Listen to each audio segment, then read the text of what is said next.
Hello everybody, and welcome back to this video about how to write conclusions. Before we start, just a quick note to say really well done for getting this far through the videos. I know it's not always so easy, but I want you to think about how your life will be transformed, how it will be improved, how it will be different when you have done this IELTS test and gotten the band score that you need. Picture yourself where you'll be in a year's time. Will you be doing that new job in a foreign country? Will you be at a university in the UK? Or will you have moved to the country you've always wanted to? So just keep in mind how in 1 year, 5 years, 10, 20 years, just imagine how your life will improve because of just getting this one test over and done with. So with that in mind, let's stay motivated and learn how to write quick quality conclusions. This is step 4 of the 5-step writing process, and our conclusions should be written in 5 minutes or less, and we should be writing about 30 words.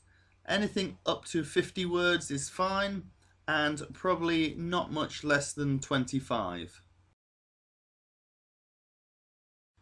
Before we look at a few examples of this, let's go through a few tips about how to write your conclusions. First of all, it's really important that you always include a conclusion, even if you're running out of time.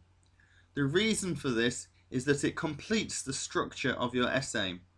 If you don't finish your essay with a conclusion, then your structure is not complete and you're going to lose marks for coherence and cohesion.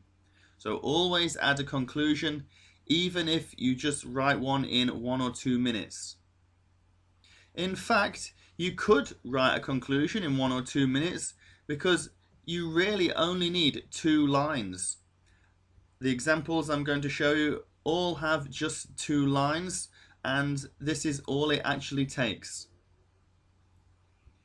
You should also, when you're writing your conclusions, reread your topic sentences. You don't have to read through your whole essay to write your conclusion. Simply rereading your topic sentences for your main body paragraphs should be enough for you to be able to then summarize these main ideas in the conclusion and also add your opinion.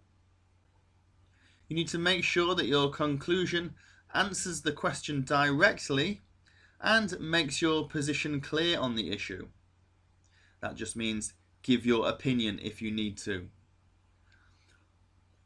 Furthermore, you need to make sure that you don't just repeat the same words from your body paragraphs. You need to make sure that you vary your wording and show the examiners a good range of vocabulary. And finally, make sure you do not include any new ideas in your conclusion. Your conclusion is basically a summary of the main ideas of the essay, and that's it. There should be no new ideas in the conclusion. Right, let's have a look at some examples.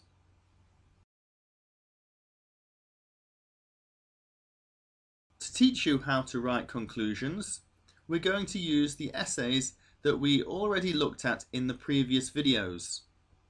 We're going to do them one at a time, starting with the discussion essay. I'd like you to please pause the video and reread the introduction here, then start the video again and stop it at each of the body paragraphs and remind yourself what has been written. Then let the video play until it reaches the conclusion, and I'll explain how you're going to write them.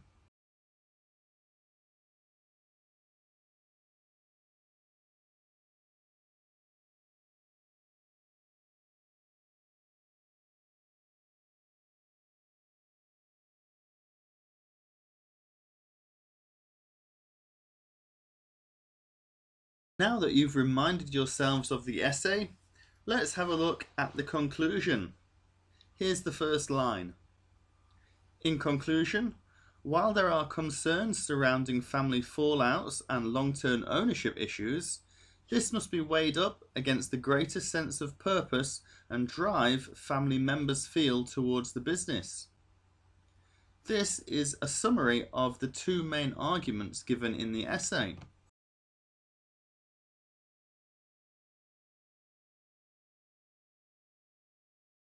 It is followed by the sentence, in my opinion, the advantages of family business therefore considerably outweigh the disadvantages. This sentence is a statement of the writer's opinion. So, in this conclusion of a discussion essay, the writer has summarized both sides of the argument and they have then stated their own opinion. Giving your opinion is optional for a discussion essay, as the question doesn't directly ask you to do it, but it is a nice thing to add after you've summarized both sides. This time we'll look at an opinion essay, and once again I'm going to show you the opinion essay from a previous video, so please stop on each page and reread it to remind yourself what the essay is about.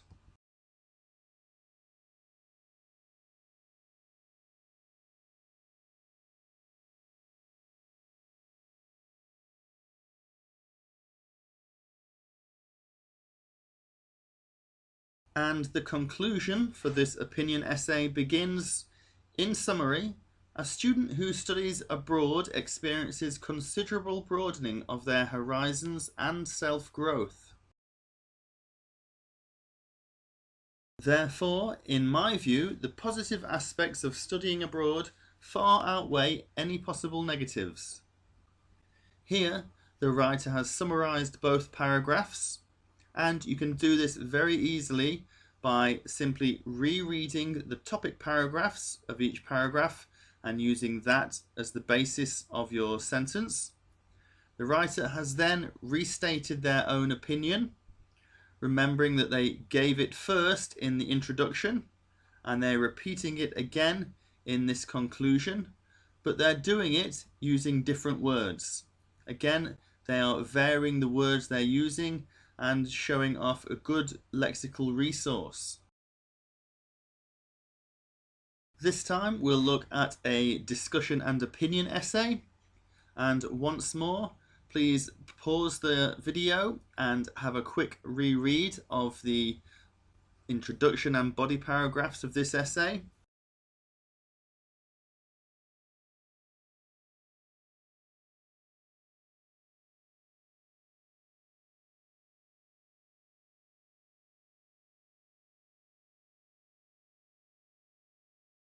And this conclusion begins with, to sum up, some people fail to take responsibility for their own lifestyle, and at the expense of freedom of choice, governments could potentially legislate against this.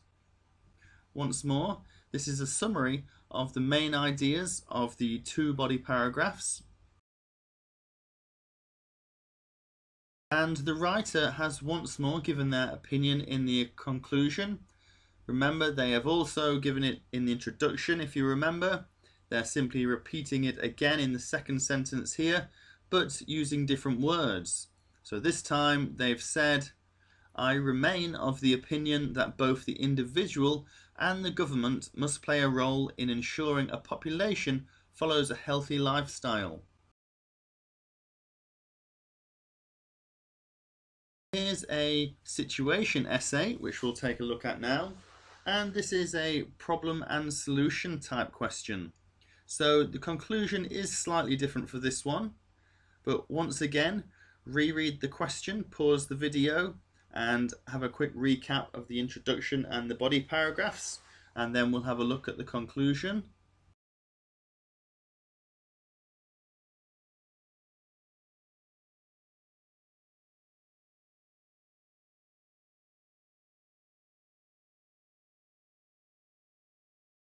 In the first sentence here, the writer has managed to summarize the two main problems that they wrote about in their body paragraphs.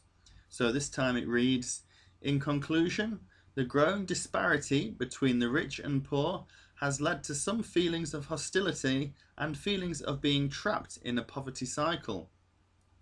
Once again, they've been careful to vary their wording and use synonyms and paraphrases. Once more, showing an excellent level of lexical resource.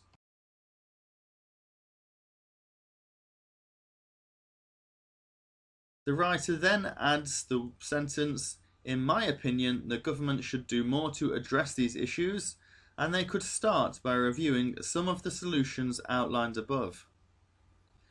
This is a really nice way for a writer to conclude a problem and solution essay, as it assigns responsibility to somebody that they think should be able to solve the issues.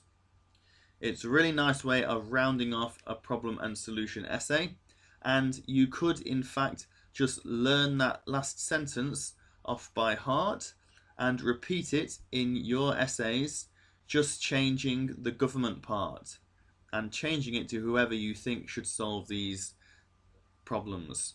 So it could be, in my opinion, the police should do more, or in my opinion, teachers should do more. And then that would be a really good way to round off any problem and solution essay that you come up against.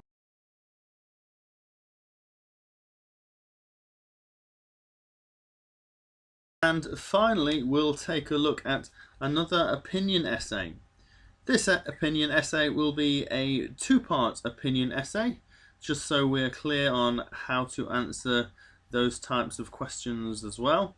So what I'd like you to do is pause the video and read the question and the introduction and the body paragraphs, and I'll see you in a moment for the conclusion.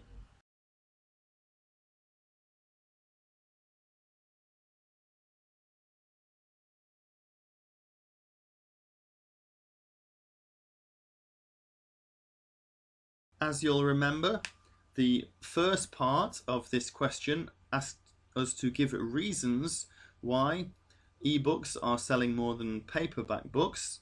So the first sentence of the conclusion answers that, and it reads, in summary, a reduction in the price of ebooks and the increased usage of smartphones have both contributed towards the shift away from paperback books.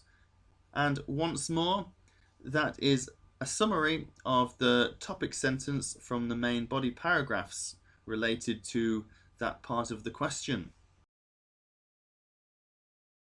Similarly, the second sentence answers the second part of the question, which was to state problems that this might cause to libraries. So here it reads, therefore, the reduced usage of libraries may mean government funding is better spelt elsewhere. So this conclusion has summarized the answers to both of the questions using the topic sentences and varying the language.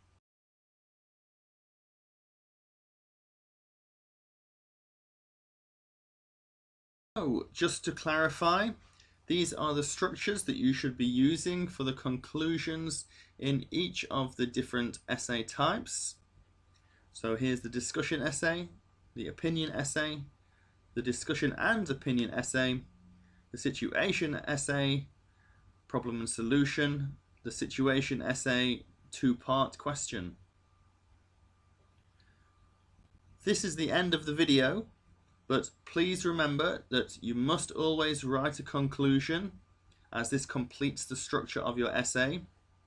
All you need to do is to reread the topic sentences of your body paragraphs, then vary your wording by summarizing these and adding your own opinion if necessary, or by assigning responsibility to somebody else. I look forward to seeing you in the next lesson.